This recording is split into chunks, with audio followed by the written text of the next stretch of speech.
નમસ્કાર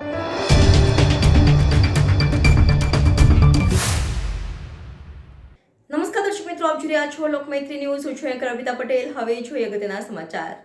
વલસાડમાં chain snatching ગેંગનો પર્દાફાશ થયો હતો. યુપી જેલમાં બંધ 5 ગુનેગારો મળી આવ્યા, જેમણે વૃદ્ધોને નિશાન બનાવીને 7 ગુના કર્યા હતા, જેમાંથી 2ની ધરપકડ કરાઈ.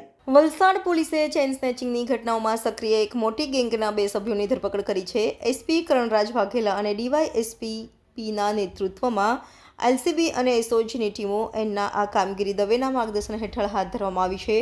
ધરપકડ કરાયેલા આરોપીઓની પૂછપરછ દરમિયાન ચોંકાવનારા તથ્યો પ્રકાશમાં આવ્યા છે. આ ગેંગના સભ્યો ઉત્તર પ્રદેશની એક જેલમાં એકબીજાના સંપર્કમાં આવ્યા અને ગુજરાતમાં ગુનો કરવાનો નિર્ણય કર્યો.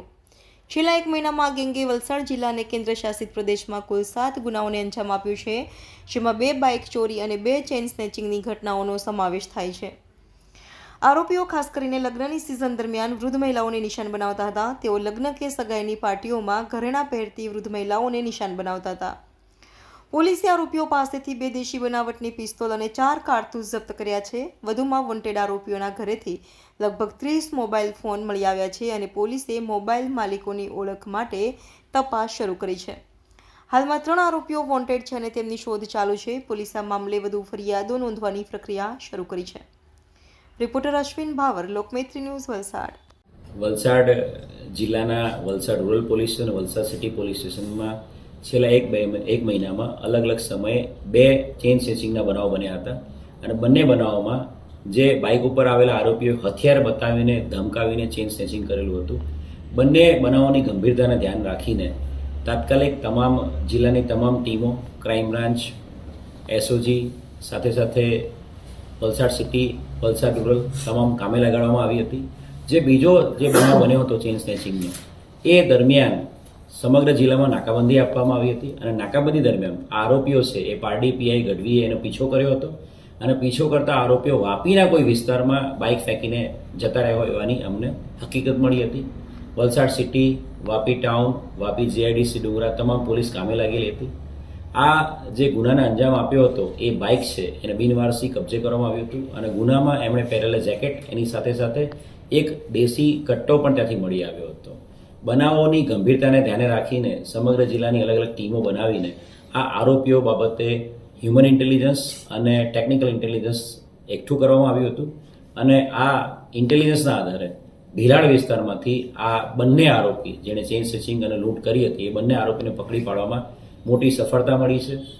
બંને આરોપી જે આતમ સાહની અને બીજો જે આરોપી છે મોહમ્મદ હનીફ ઉર્ફે મુન્ના અંસારી, આ 2 આરોપીની આપણે ધરપકડ કરી છે. આ બંને આરોપીને પકડ્યા ત્યારે પણ એમની પાસે એક અન્ય બીજું હથિયાર દેશી કટ્ટો પકડી પાડવામાં આવ્યો છે અને બંને આરોપીઓની વિધિવત ધરપકડ કરવામાં આવી છે અને એમની જે વધુ પૂછપરછ કરી છે એની અંદર જે આ બંને આરોપીઓ છે એમના દ્વારા આ 2 જે ચેઇન સ્નેચિંગ લૂંટ કરી છે એની અંદર 2 બાઇક ચોરી કરીને આ લૂંટને અંજામ આપવામાં આવ્યો હતો. સાથે સાથે આ ચેઇન સ્નેચિંગ લૂંટ કરવા માટે એમણે હથિયારો પણ એમના જે મિત્ર છે સંદીપ, સાથે સાથે સુનિલ અને ત્રીજો દુર્ગેશ, આ 3ની મદદથી હથિયારો પણ ઉત્તર પ્રદેશથી મંગાવેલા હતા.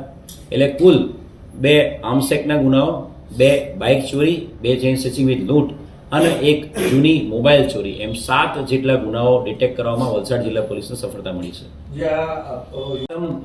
રામ ગોવિંદ સાહની છે, આતમ સાહની, એ ઉત્તર પ્રદેશનો નામચીન ગેંગસ્ટર છે. ગોરખપુર અને આસપાસના બસ્તી અને ગોરખપુર આ જિલ્લાઓમાં એની ગેંગ ઓપરેટ કરે છે અને એની વિરુદ્ધમાં ગેંગસ્ટર એક્ટ સહિત 25 જેટલા ધાડ, ઘરફોડ, લૂંટ, આર્મ્સ એક્ટના ગુનાઓ, અટેમ્પ્ટ ટુ મર્ડરના ગુનાઓ દાખલ થયેલા છે. મોહમ્મદ હનીફ ઉર્ફે મુન્ના છે એની વિરુદ્ધમાં પણ 15થી વધુ વલસાડ જિલ્લાના અલગ અલગ પોલીસ સ્ટેશનમાં ગુનાઓ દાખલ થયેલા છે. આ આરોપીઓ સંદીપ જે પકડવાનો બાકી છે એ મુન્નો અને આતમ સાહની, આ લોકો ઉત્તર પ્રદેશની બસ્તીની જેલમાં સાથે હતા અને મુન્ના અને સંદીપના કહેવાથી આ ગેંગસ્ટર જે આતમ છે એનો કોઈ વલસાડનો કોઈ ગુનાહિત ઇતિહાસ નથી. એટલે વલસાડ જિલ્લામાં ઓપરેટ કરવા માટે લોકોએ શરૂઆત કરી હતી અને વલસાડ જિલ્લા પોલીસની સક્રિયતા અને ગુજરાત પોલીસની સક્રિયતાના કારણે આ 2 ચેઇન સ્નેચિંગ કર્યા બાદ તરત જ આ આરોપીને પકડી પાડવામાં સફળતા મળી છે. ત્યારબાદ એમણે જે એમનો મિત્ર છે દુર્ગેશ, એની રિક્ષાનો ઉપયોગ કરીને બાઇકો આઈડેન્ટિફાઈ કરતા હતા.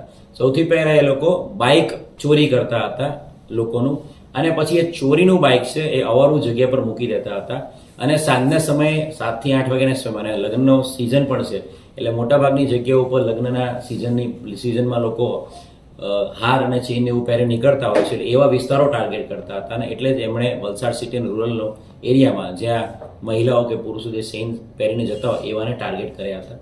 આ આરોપીઓની જે વધુ પૂછપરછ કરતા 7 ગુનાની ઉપરાંત પણ આરોપીઓ દ્વારા વલસાડના વાપી, ડુંગરા સાથે સાથે દમણ અને દાદરાનગર હવેલી અને સેલવાસ એ વિસ્તારમાં મોબાઈલ સ્નેચિંગ કર્યાની પણ હકીકતો હાલ મળી રહી છે.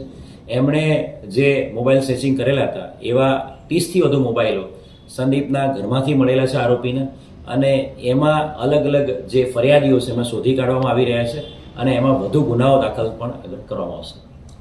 લોકમૈત્રી ન્યૂઝ સાથે જોડાયેલા રહેવા અમારા યુટ્યુબ ચેનલને સબસ્ક્રાઇબ કરી ફેસબુક અને ઇન્સ્ટાગ્રામ પેજને લાઇક અને શેર કરો.